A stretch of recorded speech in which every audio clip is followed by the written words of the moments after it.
here are these pieces which are so central to the work of any classical violinist, and you have delayed committing them to tape or whatever we use these days. I always thought people feel so strongly about this music. I feel so strongly about this music too.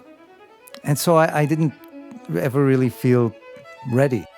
Maybe 12 years ago or something like that, I made a concerted effort, no pun intended. I just thought I should start performing them in public. And I thought, it's never going to feel easier. It's never going to improve if I don't start playing these pieces. And then I discovered what so many musicians had said before, which is that there really is no greater joy than playing Bach. There really is nothing that gives more pleasure than studying and practicing and performing the music of Bach. And there's something about this music that's just totally addictive. It's true that whenever I set aside half an hour to go to my practice room to play some Bach, inevitably it's 2 hours later and I'm still going and thinking, I'd love to just play a little bit more.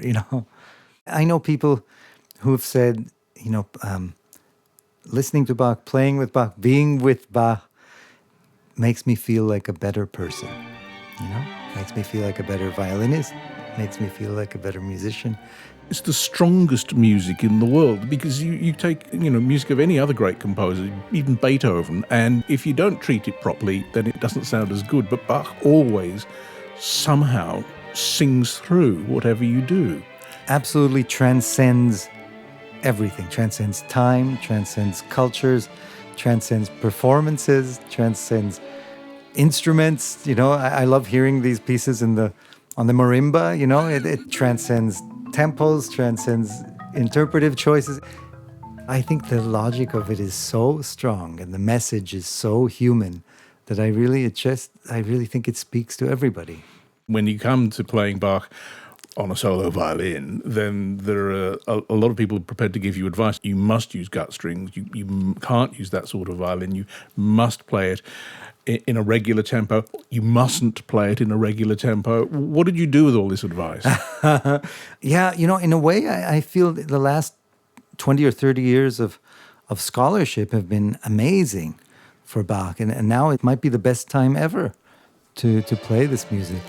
Contrary to what I'd expected, it seems to have really set us free. Now we seem to have many, many more choices about how we want to play Bach, what we want to do with the music.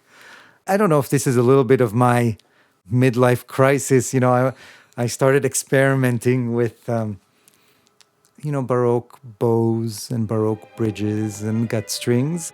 I really enjoyed the sound of the Baroque bow. The hair of the bow actually gives in to the pressure from the string, as opposed to the other bow where the hair resists the pressure from the string. And there's something about that soft attack which I found addictive, that word again. For these sessions, we actually started the sessions with a modern setup. I did a few takes with metal strings and modern bridge, modern bow, and then said, hey, can we try the other one? And we compared, and everybody, in the studio and myself thought, let's go for it.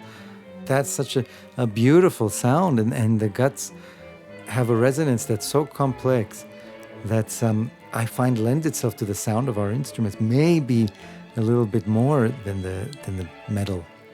Yeah, I was surprised. Projection is about the same. You can achieve the same power with Baroque-ish setup that you can do with the modern setup with a tourte bow.